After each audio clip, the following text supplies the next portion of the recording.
Mes très chers amis, écoutez cette magnifique histoire. On s'envole tout de suite pour Bnei Brak. Et oui, un brillant étudiant en Torah, Eliaou, s'investit corps et âme dans l'étude et la prière, tandis que Myriam, sa femme, met toute son énergie dans l'éducation de ses enfants. Un couple tranquille et sans histoire. Un jour, Myriam donne naissance à un garçon, mais on lui diagnostique immédiatement une rare malformation du cœur qui met sa vie en danger. Seule une opération bien précise peut le sauver, mais comme c'est très risqué et délicat, même les meilleurs médecins en Israël n'osent pas la pratiquer. Un expert médical recommande alors aux parents de conduire leur bébé en Amérique, où se trouve un docteur possédant les compétences nécessaires. Alors la communauté se mobilise pour aider le jeune couple à financer le voyage et les frais de l'intervention.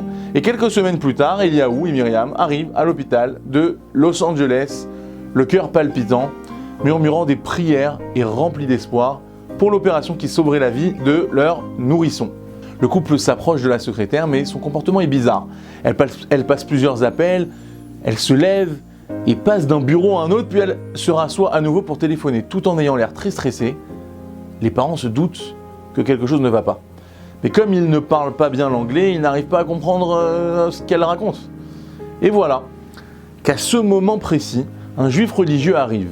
De façon incroyable, il parle l'hébreu, l'anglais, couramment, et accepte de servir d'interprète.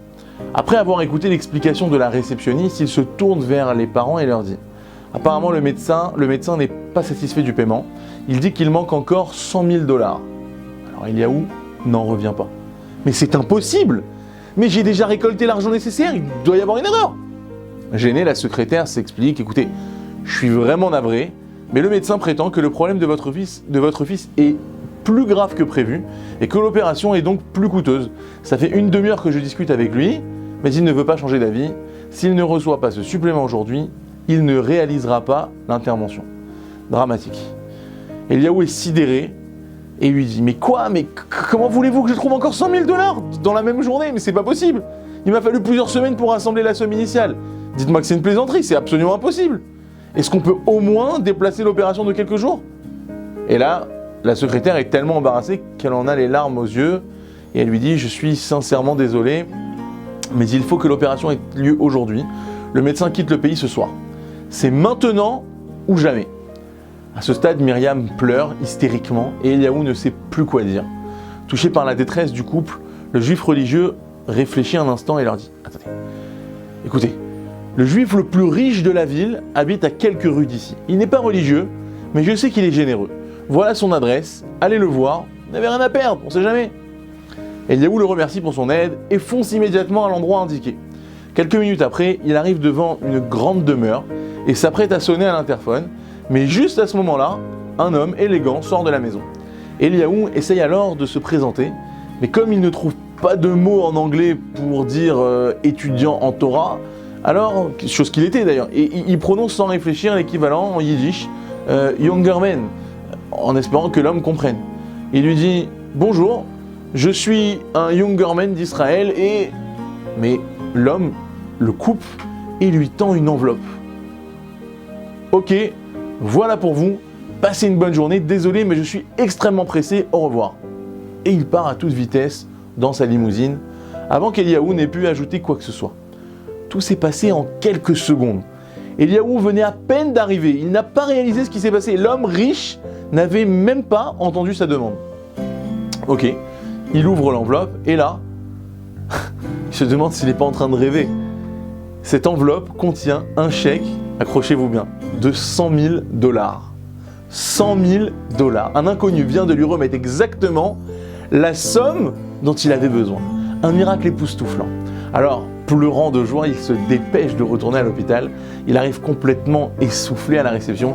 Il pose le chèque devant la secrétaire stupéfaite, puis elle prévient le médecin que l'argent est arrivé. Juste à temps, car il s'apprêtait à partir.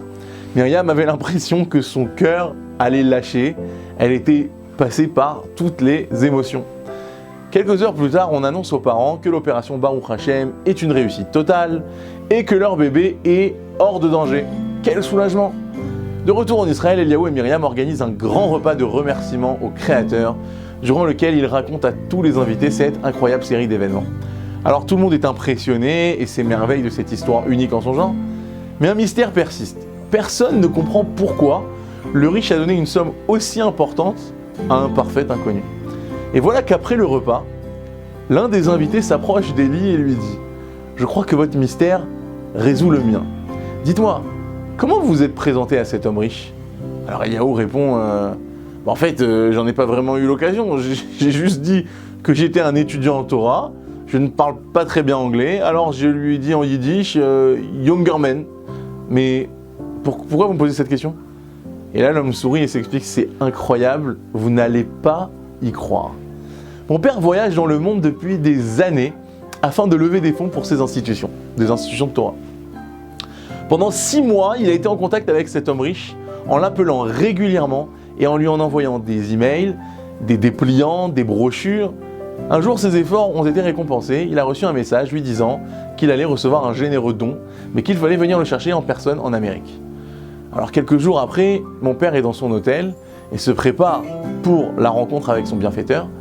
Il prend l'ascenseur, mais il tombe en panne et il reste coincé dans l'ascenseur pendant plus d'1 heure, manquant ainsi son rendez-vous à 16h. Il arrive donc à 16h30 devant le domicile de l'homme riche, mais on lui annonce qu'il est parti et qu'on peut le trouver à son bureau. Mon père prend alors un taxi en priant pour qu'il ne soit pas trop tard. Après beaucoup d'efforts, il parvient finalement à le rencontrer et se présente. « Bonjour, je suis Shalom Youngerman d'Israël. Nous nous sommes parlé plusieurs fois au téléphone. » Et l'homme lui répond « Youngerman ? Quelqu'un de ce nom est déjà venu me voir. Il avait rendez-vous chez moi à 16h. C'est à lui que j'ai donné le don. » Et là, Eliaou est bouche bée. Le miracle qu'il a vécu est encore plus prodigieux que ce qu'il pensait. Il était venu à l'heure exacte du rendez-vous au domicile de l'homme riche en prononçant précisément le nom qu'il fallait pour obtenir ces 100 000 $, exactement la somme dont il avait besoin pour sauver son fils. Une merveilleuse providence divine comme on en voit peu. Le truc, c'est que le lendemain, Eliaou et Shalom Youngerman vont consulter le Rav Zilberstein pour savoir si d'après la halacha, Eliaou n'a pas volé indirectement la somme que devait recevoir Shalom. En entendant l'histoire, le Rav tranche en faveur d'Eliaou, mais ajoute qu'il faut informer le donateur des événements pour qu'il ne soupçonne pas les 2 hommes d'une tentative d'obtenir 2 fois 100 000 $. Shalom accepte la décision du Rav avec abnégation et 2 semaines plus tard, il reçoit un chèque, accrochez-vous de nouveau, de 120 000 $.